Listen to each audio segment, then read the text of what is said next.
سعيد جدا. أنا سعيد جدا النهارده إن أنا بتفرج على عرض كتير في المهارات المسرحية، لأنها مجال أنا يعني حضرت جزء من أمجاد وأنا طفل، وبعدين أصبح فكرة تاريخية كده لحد ما رجعت بفضل مجهود الفنانين الجمال اللي اشتغلوا في هذا العرض الرائع، بفضل مجهود عصام سعد وأحمد سمير وناس كتير جنود مجهولين.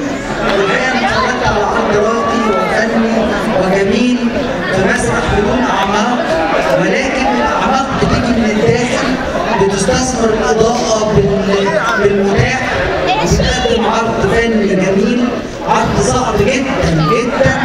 الأستاذ عماد سعيد يقول لنا طبعا صعوبة عمل عرض استعراضي بإمكانيات محدودة.